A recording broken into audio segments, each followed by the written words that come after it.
Mom, I'm sorry. My family had to buy this house back so that you wouldn't be foreclosed on by the bank. Don't worry, you won't have to go anywhere. My son gave my house to his in-laws while I was in the ICU.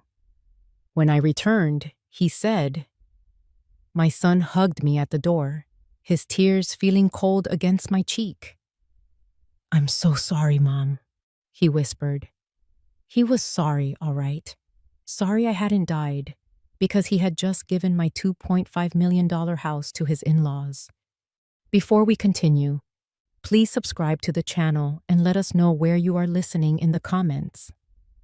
The taxi ride home from the hospital had been a blur of gray Portland drizzle streaking across the window.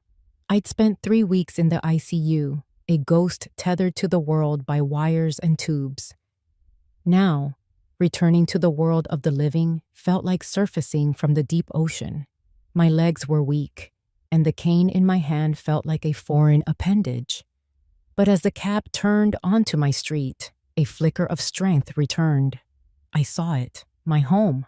The grand 140-year-old Victorian stood proudly against the moody sky, its intricate woodwork a testament to a bygone era.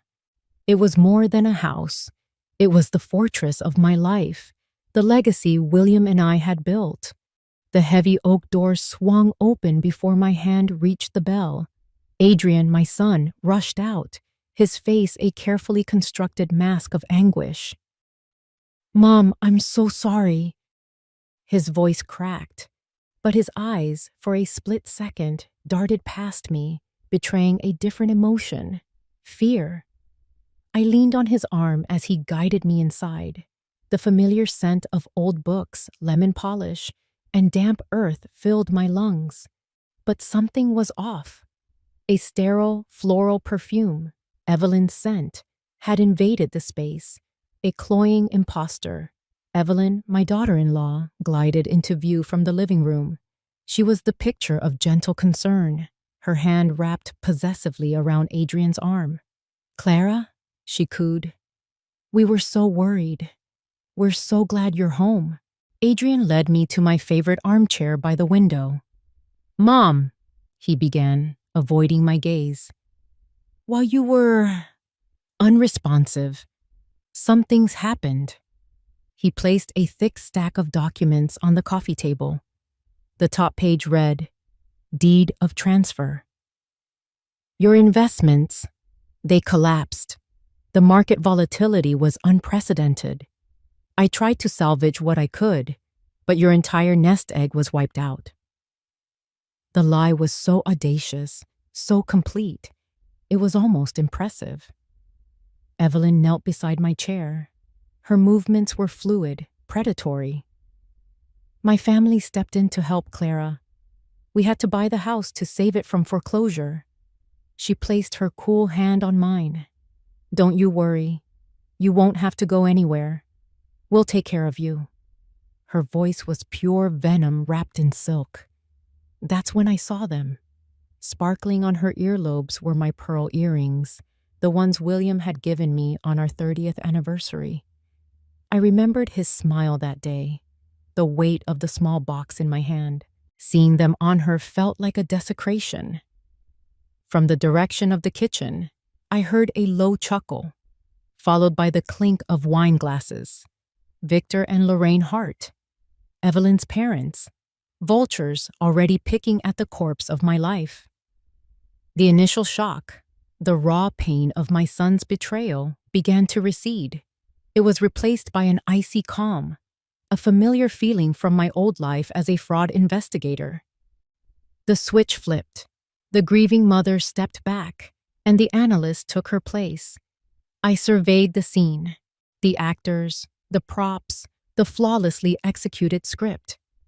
I drew a slow, shaky breath, making sure it sounded convincing. Everything, I said, my voice a whisper. It all happened so fast. They gave me my old bedroom, but it wasn't mine anymore. Evelyn, with her impeccable soulless taste, had already remade it. My heavy velvet curtains were replaced with flimsy white linen ones that did nothing to block the persistent glow of the streetlights. The worn, comfortable quilt my grandmother had made was gone, swapped for a stiff, hotel-style duvet. My collection of antique books on the nightstand had vanished, replaced by a single generic glass vase with a wilting orchid. I was a guest in the museum of my own life. For 2 days, I played the part of the broken woman. I moved slowly, my hand trembling on my cane. I let my eyes look distant and confused when Evelyn explained, with exaggerated patience, how their generosity was the only thing keeping a roof over my head. I ate the bland, tasteless meals Lorraine brought to my room, nodding meekly when she told me to keep my strength up. I was the perfect picture of a grieving widow who had lost everything, her health, her wealth, and now her dignity. Adrian watched me with a pained expression, a mixture of guilt and a desperate need to believe he'd done the right thing. He was a fool, but he was my fool, and my heart ached for the boy he used to be. But when the house fell silent, long after the last condescending good night had been offered, the real Clara Winslow emerged. The frail old woman was a phantom, and the hunter took her place. Tonight, the grandfather clock in the hall struck 2. The house was dead to the world. I slipped out of bed, my movement silent and sure. From the bottom of my wardrobe, tucked beneath a stack of old sweaters, I pulled out my laptop. It was an old, heavy thing, a dinosaur by today's standards, but its outdated appearance was its camouflage. This machine was my private arsenal. I didn't bother with the public Wi-Fi network they had set up. I tethered the laptop to a small encrypted mobile hotspot I kept for emergencies. Then I opened a command line interface. The black screen with its green text a familiar and comforting sight. I wasn't logging into my Wells Fargo portal or my Charles Schwab account. That was the front door, and I knew for a fact that Evelyn was smart enough not to leave muddy footprints on the welcome mat. Years ago, I had built a private financial aggregation system for myself. It was a back-end program that scraped data directly from the core transaction logs of my accounts, bypassing the glossy user interfaces. It was my own personal ghost in the machine, a system that showed not just what was in my accounts, but the digital DNA of every single transaction. My fingers, no longer trembling, flew across the keyboard. I typed in a series of commands, each one protected by a password that changed daily based on an algorithm only I understood. A wall of data began to scroll across the screen.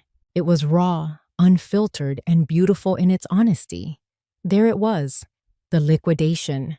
My entire portfolio, blue chip stocks, municipal bonds, decades of careful, patient investing, had been sold off in a single brutal transaction 3 days after I was admitted to the ICU. The sale was executed with ruthless efficiency. My breath caught, not in a gasp of shock, but in a moment of cold appreciation for the technical skill involved. Then I followed the money. The funds hadn't been transferred to a simple checking account. They had been wired through a series of shell corporations before landing in their final destination, a private trust in the Cayman Islands.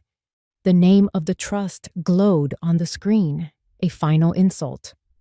Hart Heritage. I leaned back in my chair, a chill creeping over me that had nothing to do with the draft from the window. The final piece of the puzzle was the authorization.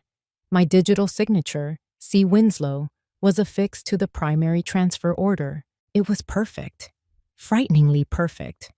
They hadn't just stolen my money, they had stolen my identity, my digital ghost, and made it do their bidding. The devil, as they say, is in the details, and this detail was a masterpiece of forgery. There was no panic. There were no tears. That performance was for my audience downstairs. In the silent darkness of my room, there was only the cold, hard clarity of the truth. This wasn't a simple case of a greedy daughter-in-law. This was calculated. This was personal. This was revenge. I stared at the 2 words on the screen. Hart Heritage. I murmured into the quiet room. Interesting. Across the room, on the mantelpiece, William's old carriage clock ticked on, a steady, rhythmic sound in the oppressive silence. It was no longer just marking the time. It was counting down. The game had just begun. The morning air was thick with the scent of damp earth and pine, a quintessential Portland perfume. I sat on the old wooden swing in the backyard, my fingers wrapped around the cold, familiar chains. William had hung this swing for me the summer Adrian was born. We'd spent countless hours here, pushing our son, listening to his laughter echo through the tall Douglas firs that guarded our property. Now, the gentle back and forth motion felt like a mockery, a pendulum swinging between a life that was stolen and a future that was terrifyingly blank. The back door creaked open and Adrian appeared, a steaming mug in each hand. He was trying so hard, playing the part of the dutiful son. He offered me a mug, his smile strained. "I thought you might be cold, Mom. It's just chamomile." I took it, my fingers brushing his. His hand was clammy. "Thank you, dear," I said, my voice soft and frail. I took a sip, the warm liquid doing little to chase away the chill that had settled deep in my bones. We sat in silence for a moment, the only sound the rhythmic squeak of the swing and the distant hum of city traffic. It was time to test the foundations of their lie. "Adrian," I began, my tone casual, as if the thought had just drifted into my head.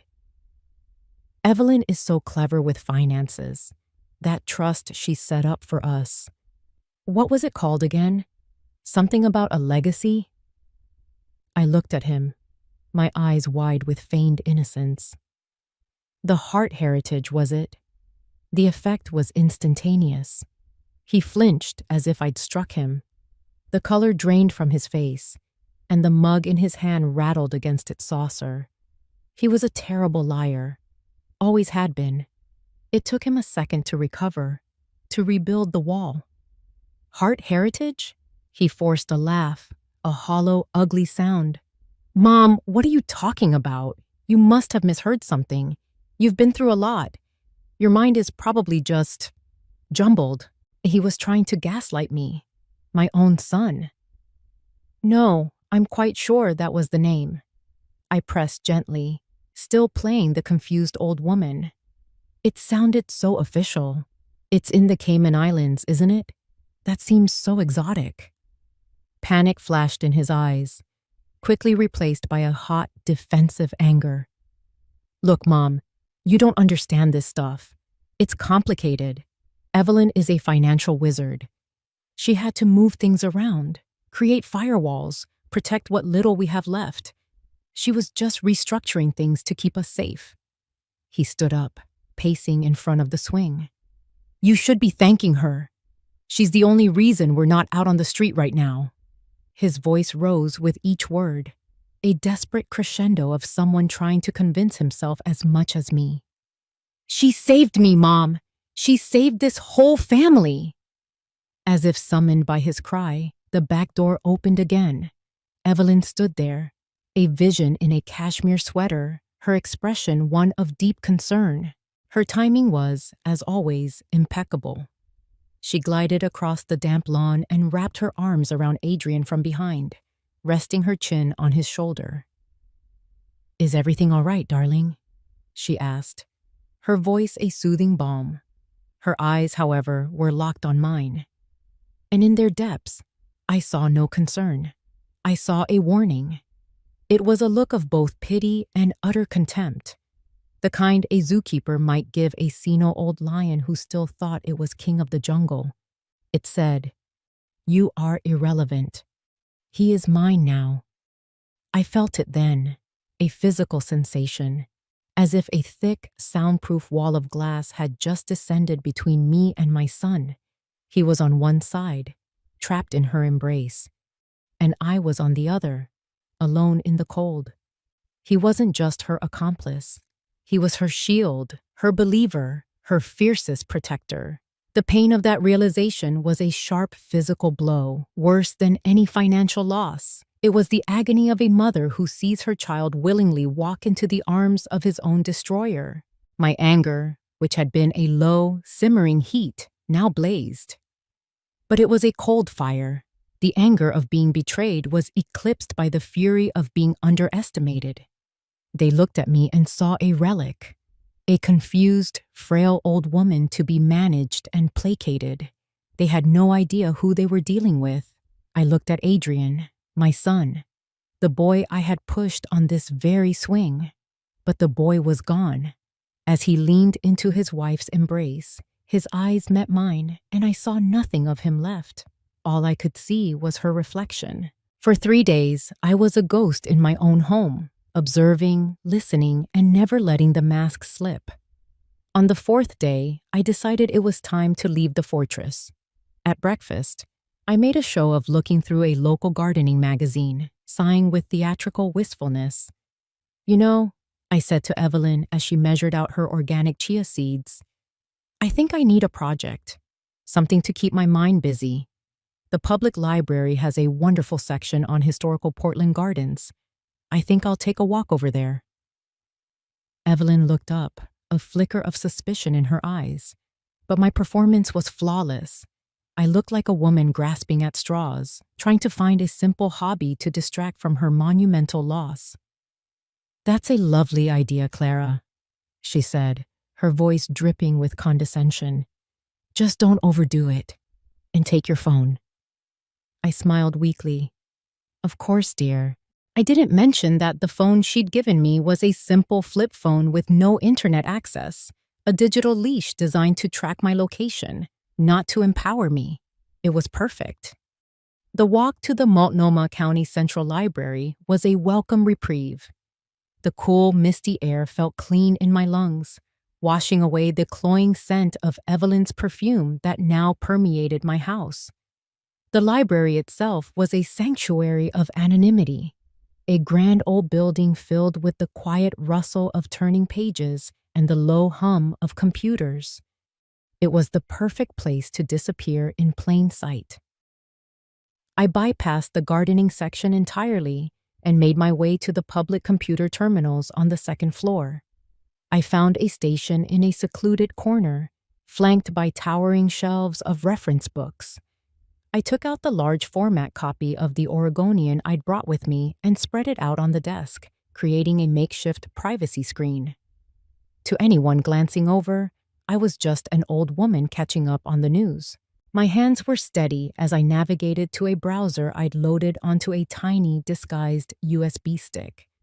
It routed my connection through a series of international proxies, making my digital footprint untraceable. I wasn't just logging into a burner email. I was accessing a ghost account on a server that technically didn't exist, a system William and I had designed years ago for communicating when we were working on sensitive cases. It was a digital dead drop.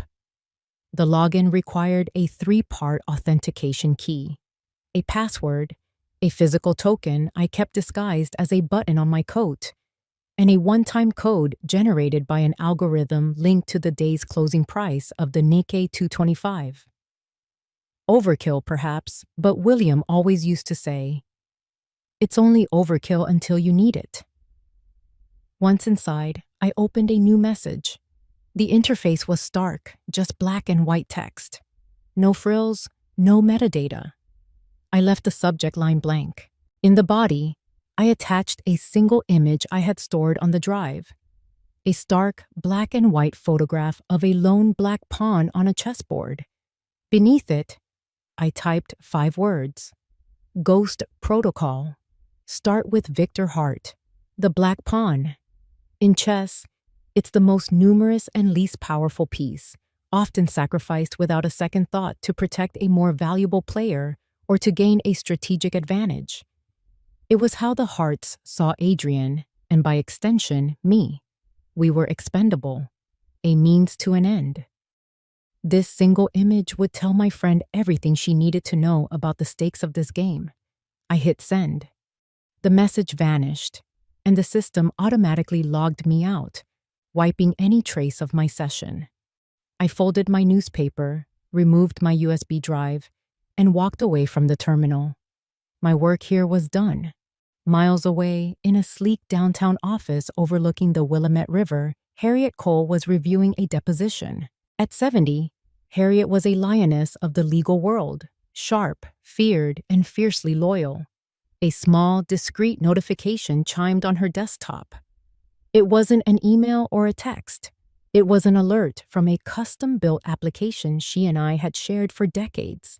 She saw the sender ID, a meaningless string of alphanumeric characters, and her focus sharpened. She clicked it open. The black pawn filled her screen, followed by the 5 words. Her expression didn't change, but a cold fire ignited in her eyes. She understood instantly. Ghost Protocol was our code red. It meant I was compromised, operating behind enemy lines, and completely off the grid. It meant she was not to contact me under any circumstances. She was now my proxy in the world, my general moving my pieces on the board while I was trapped in the castle. Start with Victor Hart wasn't a suggestion. It was the first target.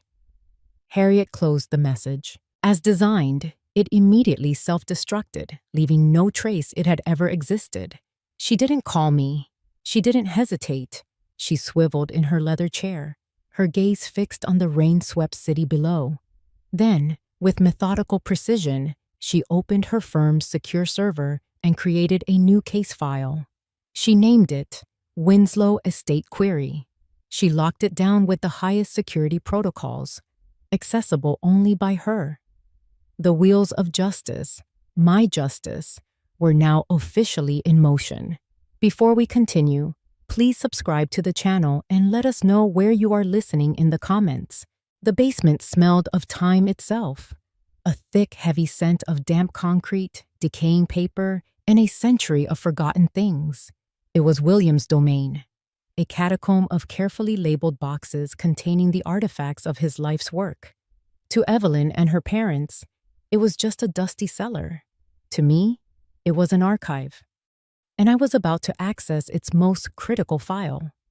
I needed a plausible excuse to be down there, a reason that fit my role as a woman adrift in memories. "Evelyn, dear," I had said over lunch, my voice wavering slightly. "I was just thinking, Adrian's baby pictures. I think they're in an old trunk in the basement. I'd so love to see them." Evelyn had waved a dismissive hand, her attention fixed on her phone. "Whatever you like, Clara. Just be careful on those stairs. We wouldn't want you to have another fall." The threat was veiled, but it was there.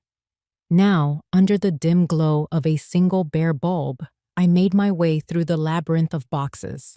I found the trunk of photo albums easily enough and spent a few minutes flipping through them, a genuine pang of nostalgia hitting me as I saw Adrian's gap-toothed grin. But I wasn't here for photographs. My target was a tall, metal shelving unit at the far end of the room, groaning under the weight of dozens of identical file boxes. They were labeled by year: Winslow and Associates, Financials, 1995, 1996, 1997. This was the heart of the archive. I reached for a box on a high shelf, pretending to struggle with its weight. My hand slipped. The box tipped, teetering for a dramatic moment before crashing to the floor, spilling a cascade of manila folders and loose papers across the dusty concrete. "Oh, goodness!" I cried out to the empty room, my voice echoing in the silence. It was the perfect cover. I knelt down, my knees protesting, and began the slow, deliberate process of cleaning up my mess. I sorted through old invoices and tax returns, my mind a million miles away. My hand searched for a specific texture, a particular weight, and then I felt it. Tucked between a folder of quarterly reports and a stack of bank statements was a slim, leather-bound journal. My breath hitched. It was William's private ledger. Not for money, but for thoughts, for suspicions, for the things he couldn't commit to an official company document. I ran my thumb over the worn, supple leather. Opening it felt like opening a door to the past. His handwriting filled the pages, a strong, decisive script that was as familiar to me as my own reflection. I didn't need the index he'd meticulously created in the front. My fingers knew exactly where to go. I flipped through the years, past notes on market trends and personnel issues, until I reached the section from 25 years ago. And there was the name, Victor Hart. It wasn't just a name. It was a chapter. Page after page was filled with William's growing unease. He had documented everything. October 12th. Noticed a discrepancy in the quarterly disbursement reports. A payment to a vendor I've never heard of. Oceanic Imports. Victor signed off on it. When I asked, he said it was for a new supply chain initiative. He was slick about it, but something felt off. November 4th. Another payment to Oceanic. Larger this time. I did some digging. The company is a shell, registered in Panama. It has no assets, no employees. It's a ghost. Victor is bleeding the company dry. November 21st. Found the wire transfer requests. He's been siphoning funds for months, moving them offshore. He's building a house of cards, planning to cash out and leave us holding the bag. The sheer audacity of it. He looked me in the eye today and talked about partnership, about legacy. The entries went on. A meticulous, damning account of Victor's treachery. William had discovered the embezzlement, confronted him, and quietly forced him out, allowing him to escape criminal charges to avoid a scandal that would have destroyed their company. The result was Victor's financial ruin, his public disgrace. A deadly light flickered in my mind, illuminating the dark corners of the last few weeks. Everything clicked into place with the cold, hard snap of a lock. This wasn't a crime of opportunity. This wasn't about greed. This was a vendetta, a 25-year-old score being settled. They weren't just taking my house. They were salting the earth of the Winslow family, trying to destroy the legacy of the man who had exposed them for the frauds they were. I closed the journal, the soft thud of the leather cover echoing the finality of my realization. I clutched it to my chest. It felt warm, as if William's own righteous anger was radiating from the pages. In that damp, silent basement, I had never felt less alone. My husband was gone, but he had left me a weapon. He had left me a map that showed me exactly where the bodies were buried. And I knew, with a certainty that chilled me to the bone, that he was standing right beside me, telling me it was time to go digging. My daily walks were becoming a crucial part of my performance. I'd move at a snail's pace down the sidewalk, my cane tapping a slow, rhythmic beat on the concrete, my gaze fixed on the cracks in the pavement. I was the picture of a woman lost in the fog of old age and grief. But my eyes missed nothing. I was mapping the territory, noting the new cars, the times people came and went, the subtle shifts in the neighborhood's pulse. I was hunting. This morning, my target was Mr. Henderson, 72 years old, a retired history professor from Reed College and the unofficial curator of our street's history. His house was directly across from mine, and his front window had a perfect, unobstructed view. He was out front, meticulously pruning his prize-winning roses, a task he performed with the same surgical precision he likely once used on historical texts. I timed my approach perfectly, stumbling slightly on an uneven patch of sidewalk just as I reached his manicured lawn. "Oh my," I breathed, steadying myself. He looked up, his brow furrowed with concern. "Mrs. Winslow, Clara, are you all right?" Yes, just a bit unsteady these days," I said, waving a dismissive hand. I leaned on my cane and gazed at my own house, letting out a long, weary sigh. It's strange, isn't it? To look at your own home and feel like a stranger. Mr. Henderson put down his shears, his expression softening with sympathy. I can only imagine. It must be terribly difficult. This was my opening. It's the changes, I said, shaking my head sadly. The new owners, they're very busy. So many cars coming and going at all hours. I looked at him, my eyes wide and a little lost. It's all so different. I had just lit a match in a room full of dynamite. Mr. Henderson's eyes lit up with the fire of a born observer who finally has an audience. Different is the word for it, Clara, he said, lowering his voice conspiratorially. Not just different, but odd. We're talking black town cars with tinted windows. Very out of place for this neighborhood. And the visitors. I saw your daughter-in-law meeting with some gentlemen a few weeks ago. Looked like foreign investors to me. Very serious. Spoke in what sounded like Mandarin. My heart gave a little jump, but my face remained a mask of passive sadness. This was better than I could have hoped for. You know, he continued, warming to his subject, I've been documenting this street for 20 years. A little hobby of mine, photographing the houses, the seasons, the changes. I find the architectural evolution fascinating. He beamed with pride. You must come in. I'll make us some tea. I can show you what your garden looked like the year you won the City Beautification Award. A real triumph, that was. Oh, I couldn't impose, I demurred weakly. Nonsense. It would be my pleasure. His house was exactly as I'd imagined. Tidy, smelling of old paper and lemon oil, with books stacked on every available surface. He led me to a comfortable study and pulled out a series of thick, leather-bound photo albums. He was the neighborhood's living, breathing security camera. He started with the old photos, and we spent a few minutes reminiscing. Then he moved to the more recent albums. Now, here we are, just last month, he said, tapping a glossy photo. There's one of those black cars I was telling you about. My eyes scanned the page, but it was the photo next to it that made the air leave my lungs. It was a picture of Evelyn, standing on the sidewalk a block from the hospital. She was in a hushed, intense conversation with a woman in nurse's scrubs. In the photo, Evelyn was passing the nurse a thick manila envelope. Your daughter-in-law seems to know one of the nurses from St. Vincent's, Mr. Henderson commented idly.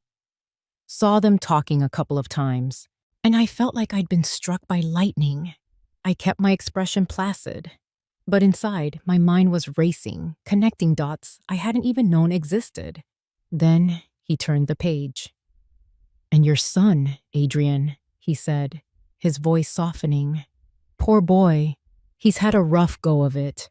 This was the day after you were admitted to the hospital. He looked absolutely gutted. The photograph was a masterpiece of unintentional espionage. It showed Adrian and Evelyn standing near the front porch of my house. Adrian's face was a portrait of pure agony, his shoulders slumped in defeat. He was handing Evelyn a small, polished wooden box. I knew that box. It was William's old cigar humidor. After he quit smoking, he used it to store his most precious keepsakes. His father's pocket watch, a medal from his time in the service, the first tooth Adrian ever lost. It was the box of his soul, and my son was handing it over to her. A symbolic, unconditional surrender. A wave of pain, sharp and fierce, shot through me. It was the grief of a mother seeing her son's spirit being broken. But beneath the pain was a surge of cold, hard triumph. This was it. This was the psychological crowbar I needed to pry my son away from her influence. This picture wasn't just evidence. It was a weapon. I placed a trembling hand over my heart. Oh my, I whispered. And this time, the tremor was real. So many memories.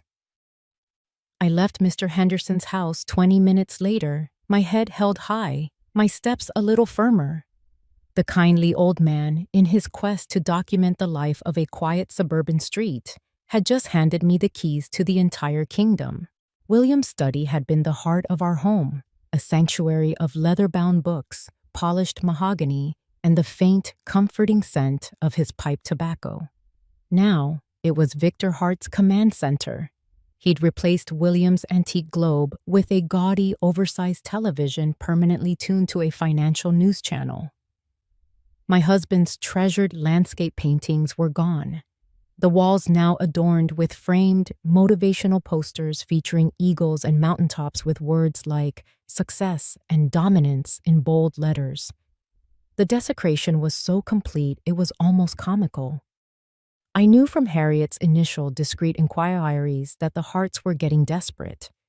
Their hostile takeover was nearly complete, but they were missing a few key documents, original copies of certain trust agreements William had established decades ago.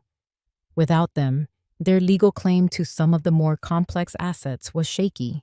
They had been tearing the house apart, under the guise of reorganizing, searching for them. It was time to give them a map. The stage was set at dinner. It was a tense, miserable affair.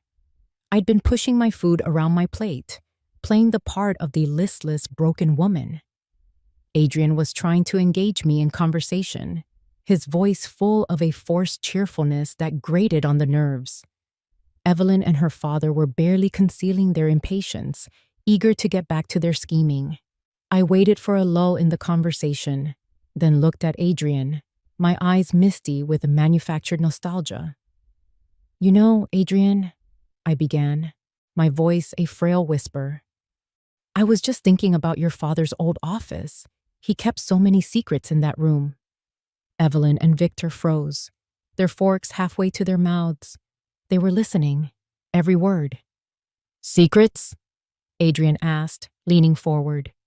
"Oh, silly things, mostly," I said with a dismissive wave of my hand.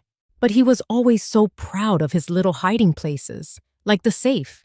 He was so sure no one would ever find it." "A safe?" Victor's voice was sharp, a predator catching a scent. "What safe?" I looked at him as if seeing him for the first time. "Oh, hello, Victor. I didn't see you there." I turned back to Adrian. "It's behind the big painting of Mount Hood, dear. He always said it was the safest place in the house." I let out a small, sad laugh. He had such a funny code for it. He said it was a date he knew I'd never forget. I leaned in, lowering my voice so they all had to strain to hear. It was the birthday of the grandchild I always wished for. The barb was for Evelyn. It hit its mark. A flash of anger crossed her face before being replaced by avarice. Adrian just looked confused and hurt, but I knew the hook had been swallowed, line and sinker. That night, I was ready. The bird-watching camera I'd installed 2 days prior was a marvel of miniature technology. I had told Evelyn I wanted to watch a family of robins that had built a nest in the oak tree just outside the study window. She'd rolled her eyes at my senile hobby, but allowed it. The tiny camera, nestled in the corner of the window frame, had a perfect, unobstructed view of the Mount Hood painting. At a little past midnight, my tablet, connected to the camera's secure feed, lit up with movement. The study door creaked open. Evelyn and Victor slipped inside, thick as thieves. They didn't even bother to turn on the lights, using their phone flashlights like a pair of cheap burglars. "Are you sure about this?" Victor whispered, his voice tinny through the tablet speaker. "Of course, I'm sure," Evelyn hissed back. "The old woman is losing her mind. She practically gift-wrapped it for us." They took down the painting, revealing the dark, circular dial of the safe. Evelyn knelt, her fingers expertly turning the dial. I had, of course, made up the combination, but I also knew William. He was a man of habit and sentiment. The real combination was, and always had been, our wedding anniversary. A date I knew the Harts would never think to try. I had opened it myself the previous night and prepared the welcome party. The heavy door swung open with a satisfying thud. Evelyn and Victor leaned in, their faces alight with greedy anticipation, like children on Christmas morning. But the safe was empty, almost. Sitting alone on the velvet-lined shelf was a small retro cassette recorder, the kind from the 1980s. A tiny red light glowed, indicating it was on. For a moment, they just stared, their minds unable to process what they were seeing. Then, a voice filled the silent room. My voice, clear, calm, and cold as ice. "I know what you're looking for," the recording said. "But William Winslow's legacy is not for vultures." I watched on my screen as their faces contorted. The smug triumph vanished, replaced by a wave of shock, then confusion, and finally, the dawning of a cold, primal fear. For the first time, they understood. The game they thought they had won had been a completely different game all along. They weren't the players. They were the pieces. In the darkness of my bedroom, watching their panic-stricken faces on the glowing screen, I allowed myself a small, thin smile. It was the first time I had smiled since I came home. The board was set. My move. The next morning, the house was suffocatingly quiet. The flimsy curtain of civility we had all been hiding behind had been ripped away. There were no more forced smiles, no more offers of chamomile tea. The hearts moved through the halls with a new kind of arrogance, a brittle confidence that came from being exposed. The game was in the open now, and they thought they held all the cards. I was sitting in the living room, staring out at the rain when Evelyn entered. She didn't glide in with her usual saccharine grace. She strode. Her movements were sharp, her face a mask of cold fury. The gloves were off. She didn't sit. She stood before me, a predator looming over its cornered prey. "The games are over, Clara," she said, her voice flat and devoid of any emotion. "The charade is done." I turned my head slowly to meet her gaze. "I'm not sure what you mean, dear." A humorless smile touched her lips. "Don't you? After your little performance in the study? You're a clever woman. I'll give you that. You almost had me fooled." She paused, letting the silence hang in the air. "You think you're so smart. You and your husband. You sat on your throne of self-righteousness and destroyed my family. You took everything from my father.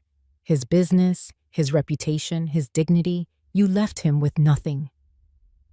So there it was, the confession, the raw, festering wound of a 25-year-old grudge. "Your husband exposed a criminal," I said, my voice even. "He stopped a thief from bankrupting a company and ruining the lives of his employees." "He ruined us," she spat, her composure cracking for a second. "And for 20 years, my family has planned. We have waited. We have worked to claw our way back, all for this moment. For the moment, we could take everything from you. Not just the money, the legacy, the house, the very name Winslow. We wanted to salt the earth, and we have." She let that sink in, then her cold smile returned. She reached into a leather portfolio she was carrying and pulled out a thin file folder. It was old and slightly yellowed. She tossed it onto the coffee table between us. It landed with a soft, damning thud. "But I knew you wouldn't go down without a fight," she continued, her voice dropping to a conspiratorial whisper. "I knew you'd have some trick up your sleeve. So I prepared a little insurance policy. An ace in the hole."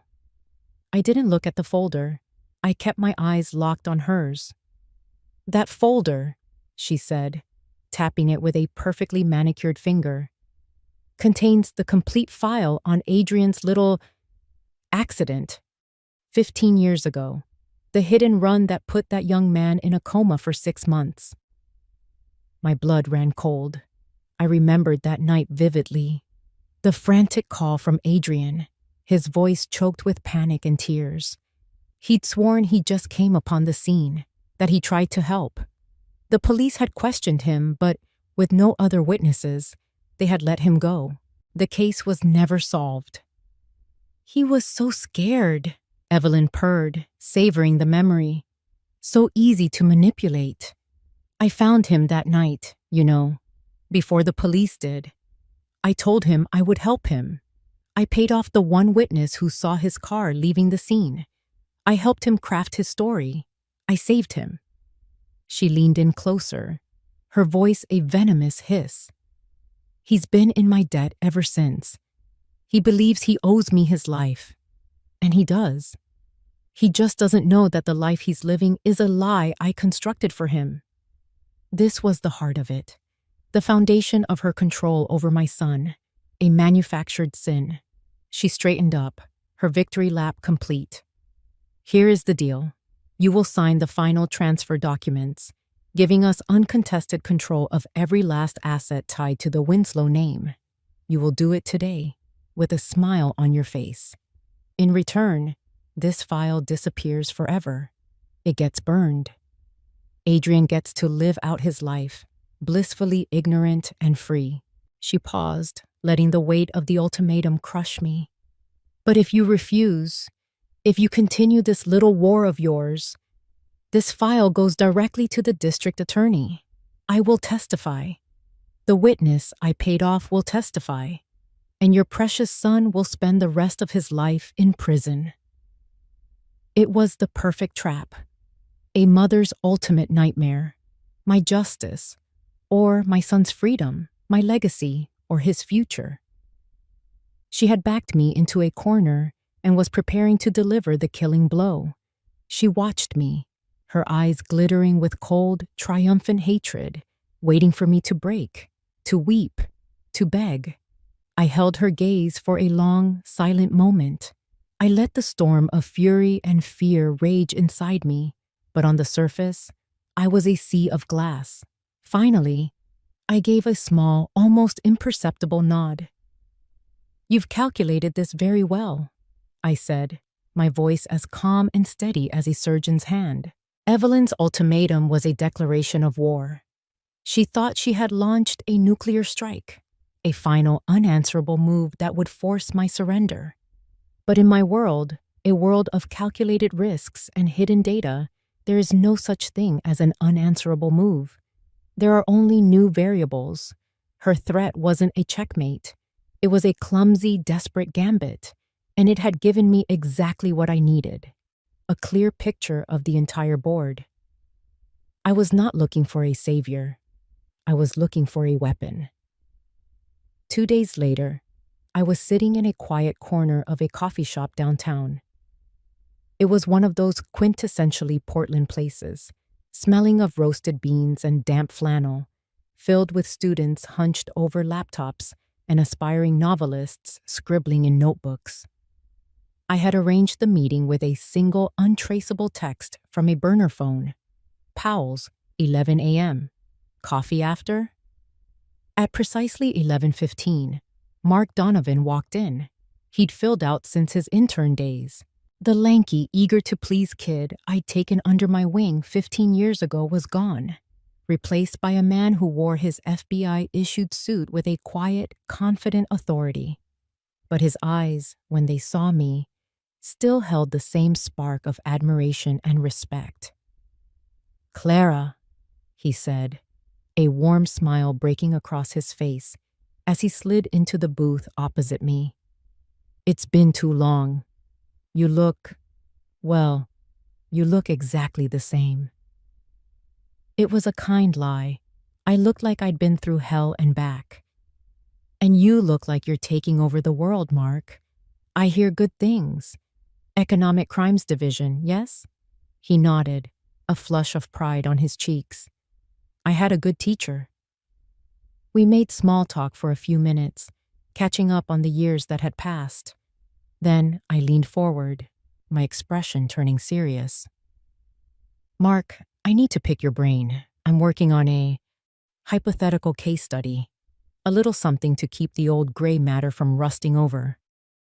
He leaned forward too, his focus sharpening. He knew me well enough to know I didn't deal in hypotheticals.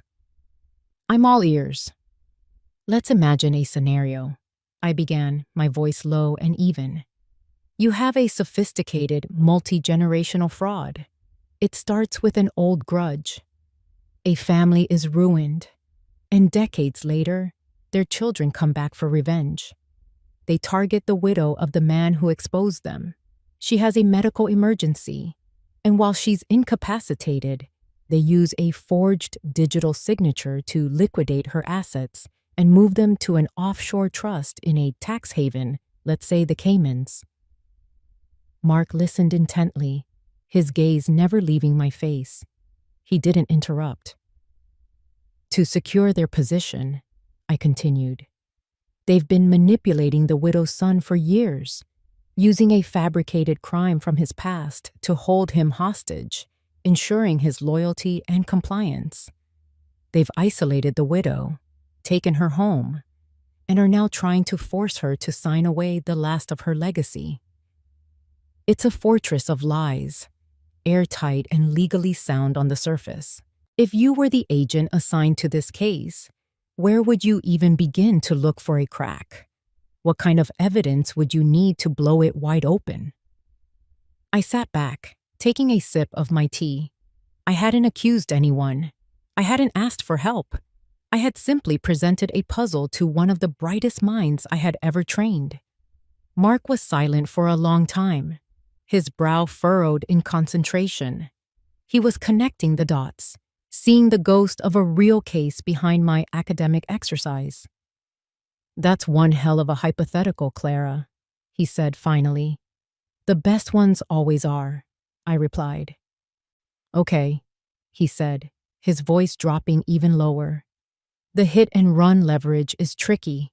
Without the supposed witness recanting, it's a he said, she said nightmare.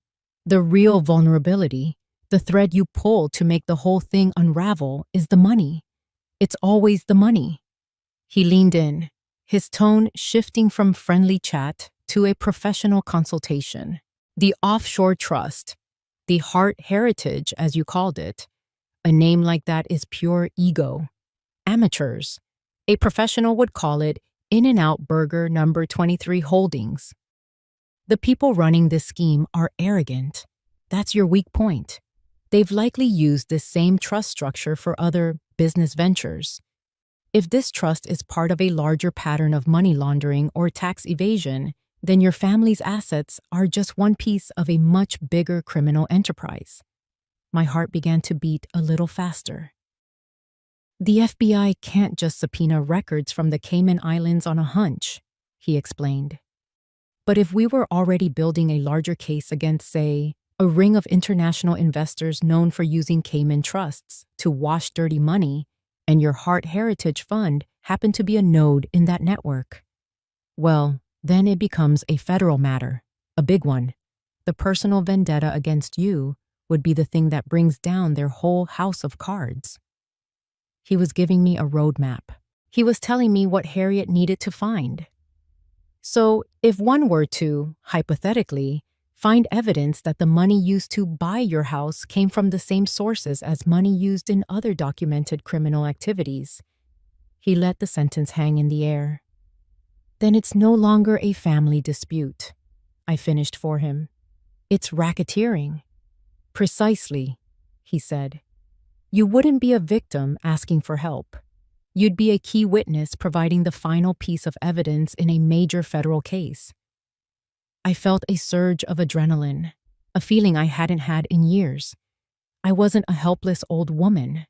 I was a strategist. I wasn't seeking rescue. I was assembling my army. This meeting had confirmed it. I didn't need someone to fight my battles for me. I just needed the right weapons. And Mark, my brilliant former student, had just handed me the entire arsenal. The dining room table, a solid block of mahogany that had hosted a lifetime of family celebrations, felt like a slab in a morgue. The final transfer documents were spread out across its polished surface, a white flag of my supposed surrender. Victor and Lorraine sat on one side, their faces smug and impatient. Evelyn sat beside Adrian, her hand resting on his arm, the picture of a supportive wife. And Adrian, my son looked hollowed out, his eyes filled with a miserable conflict that tore my heart in two. I had requested this meeting. I told them I was ready. "Let's end this," I'd said, my voice heavy with resignation. They believed they were here to witness my final defeat. They were about to witness an execution. Evelyn slid a pen across the table, a sleek gold fountain pen. Theatrics were her specialty. "Whenever you're ready, Clara." I picked up the pen. It felt heavy, cold. I held it over the signature line, my hand trembling just enough to be convincing. I could feel their collective gaze on me, 4 pairs of eyes waiting for the ink to flow, for the final nail to be hammered into the Winslow coffin. I took a deep breath, then set the pen down, deliberately, beside the paper. I turned my gaze from the documents and looked directly at my son. "Before I sign," I said, my voice quiet, but carrying in the tense silence, "I want you to know the truth, Adrian. The real truth about that night, 15 years ago." Evelyn stiffened. "Clara, don't," she warned, her voice a low hiss. "There's no need to dredge up the past." "Oh, but there is," I said, my eyes never leaving Adrian's. "Because your entire life has been built on a lie, and your mother will not sign away your family's legacy to pay for a crime you never committed." From the pocket of my cardigan, I pulled out a slightly blurry photograph, Mr. Henderson's prize shot. I slid it across the table. It stopped in front of Adrian. It showed a dark sedan, partially obscured by a tree, its license plate unreadable. It was nothing, and it was everything. "What is this?" Adrian asked, his voice confused. "That," I said, "is the car belonging to a man named David Miller. He was a witness. He saw the whole thing. He saw the driver, a drunk teenager in his father's sports car, hit that young man and then speed away. He saw you arrive a minute later, Adrian. He saw you get out of your car, run to the victim, and call for help." The color was draining from Adrian's face. He looked from the photo to Evelyn, a question dawning in his eyes. "Mr. Miller was going to go to the police," I continued, my voice gaining strength, each word a carefully placed stone building a new reality. "But he never made it, because Evelyn here got to him first. She offered him $50,000 in cash, a fortune to a man on the verge of bankruptcy, to disappear, to leave town and never come back. Harriet's investigators found him last week, living in Arizona. His conscience, it turns out, has been eating at him for 15 years. "This is insane," Evelyn snapped, her voice rising. "She's a delusional old woman, Adrian." But Adrian wasn't looking at her. He was looking at me, his whole world tilting on its axis. "She didn't save you that night, my son," I said, my voice softening with a mother's pain. "She saw an opportunity. She saw a scared, traumatized young man, and she sank her hooks into you. She didn't save you from prison. She put you in one. A prison of guilt and gratitude, with her as the warden. She has owned you ever since." I let the truth settle in the suffocating silence of the room. I could see the gears turning in Adrian's mind, the years of subtle manipulation, the constant reminders of his debt to her, the emotional blackmail. It was all clicking into place. He slowly turned his head to face his wife. The adoration, the worship I had seen in his eyes for years, was gone. It had been replaced by a dawning, gut-wrenching horror. "Evelyn," he whispered, his voice cracking. "Is it true?"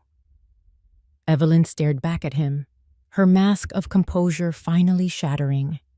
For a split second, I saw raw, cornered panic in her eyes. She had lost him, the foundation of her entire plan. The emotional leverage she had spent more than a decade building had just crumbled into dust.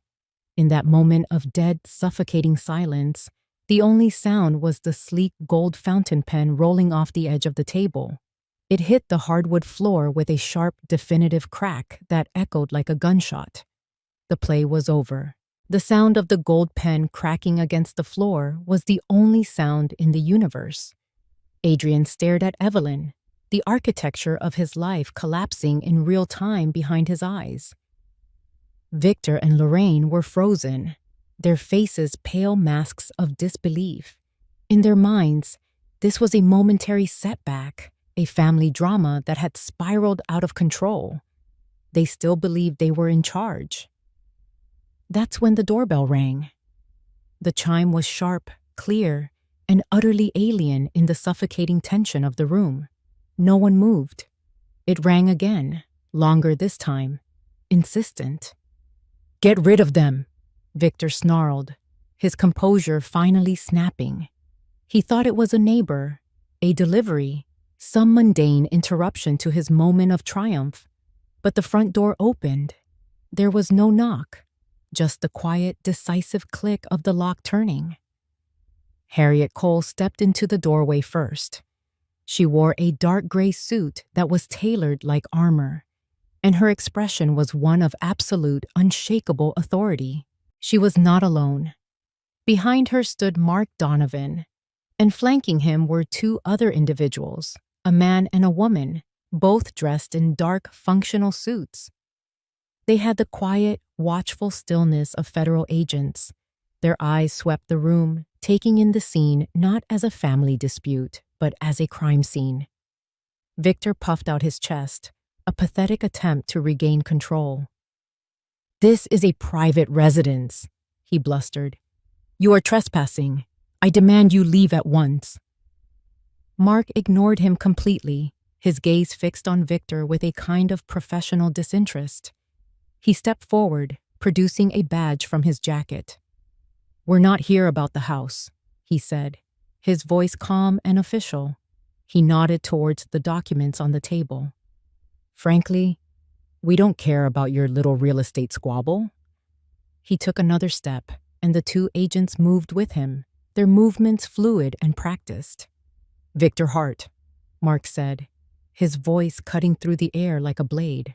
"You are under arrest for money laundering and conspiracy to commit wire fraud on a federal level." The words hit the room like a physical blow. Money laundering? Federal? This was a different language, a different world from the one the Harts thought they inhabited. Lorraine let out a small, strangled gasp. Evelyn's face went from pale to chalk white. As one of the agents moved behind Victor to cuff his hands, Harriet stepped forward. She didn't look at the Harts. She looked at me and at Adrian. She was here to narrate the end of the story for us. "The Hart Heritage Fund was quite a piece of work," she began, her voice crisp and clear. "A very busy little account. It turns out you weren't the only ones using it, Victor. For the past 18 months, the FBI has been tracking a transnational criminal organization that uses a network of Cayman trusts to wash money from illegal arms sales and narcotics trafficking." She let that sink in. The Harts weren't just crooks.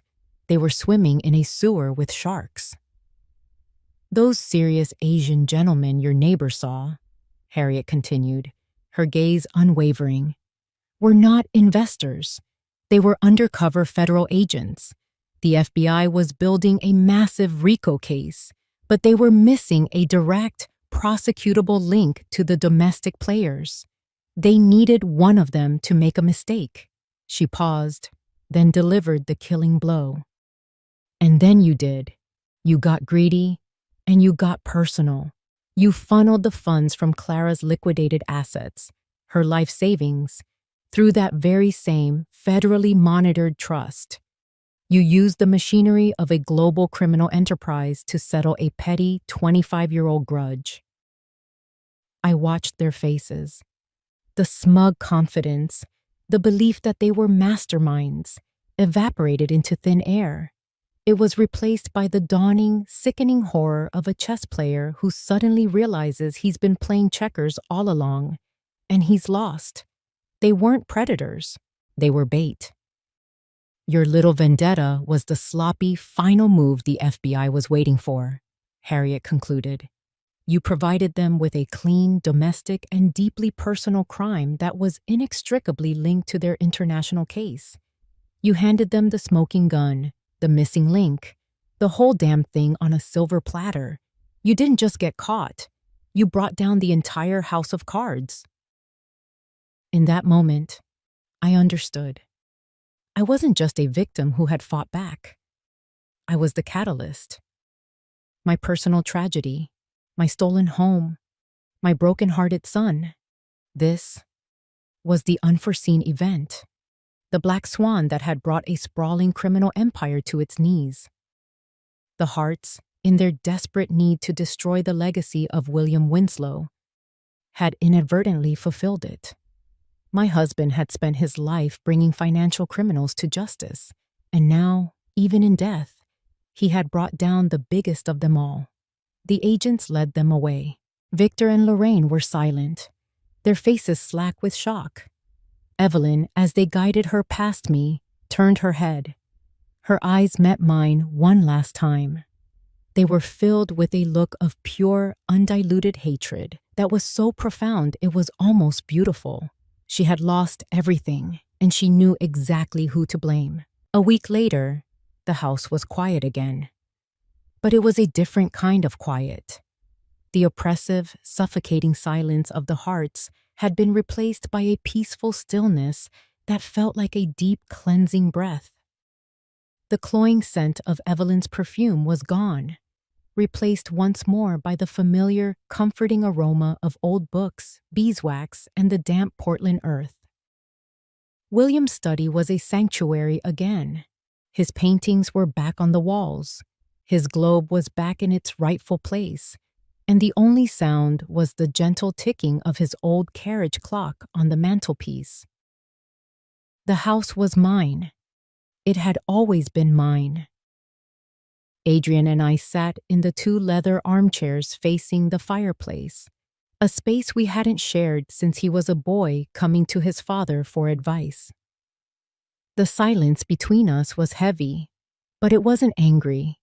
It was the weighted silence of grief, of shame, and of a future that was an unwritten page. He hadn't spoken much in the days since the arrests.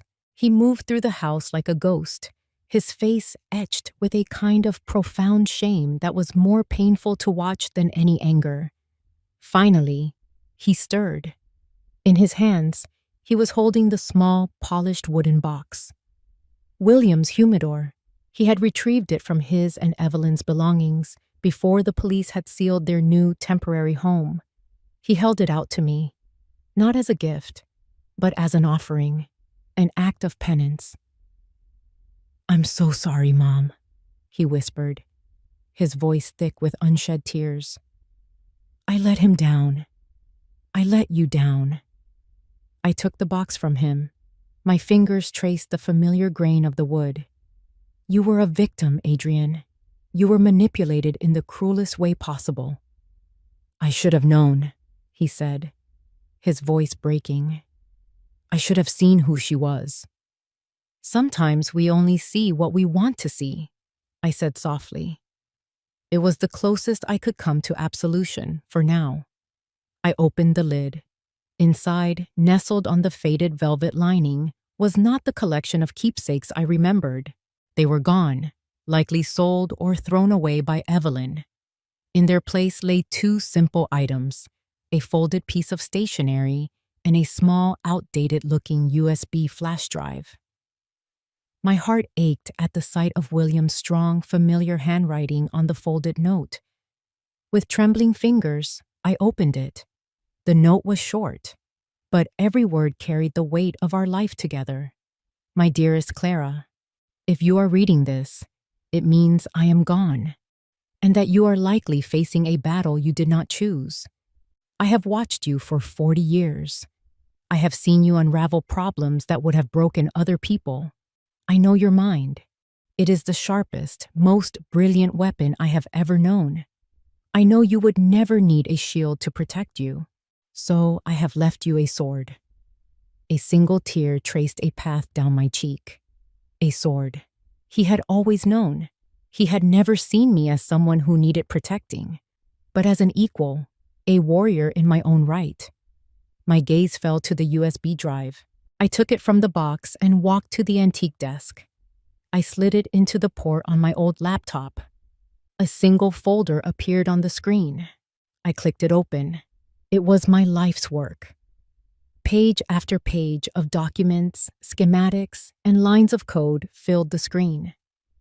It was the complete original patent and source code for the Winslow multi-layer transaction authentication system, the revolutionary fraud detection software I had designed in the final decade of my career.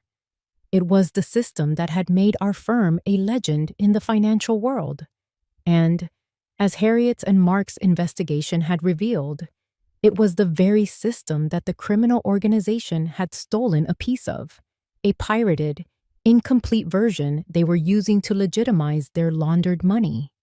I leaned back in my chair, a slow, peaceful smile spreading across my face.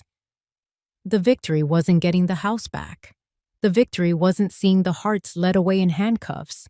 The true victory was this. It was the realization that the greatest legacy William had left me wasn't his money or his property. It was his unwavering faith in my intellect. He had left me the one weapon that was truly mine, the one thing they could never take away. With this, I didn't just have the power to defend myself. I had the power to dismantle their entire remaining network from the inside out. I looked over at Adrian. He was watching me, his face full of a desperate hope for forgiveness. The anger was gone. The pain was still there, but it was a scar, not an open wound. "We're going to rebuild," I said, my voice clear and strong. "We'll build something new from these ashes." But this time, I met his gaze, my eyes full of a love that was fierce and unconditional. "We do it my way." The house had never really been in danger. It was just bricks and mortar. The true fortress had always been my mind, and its walls had never been breached. If you enjoyed this story, please like the video, subscribe to the channel, and comment 1 below. If not, feel free to comment 0 so we know and can improve future videos. To hear the next story, click the box on the left. Thank you for watching.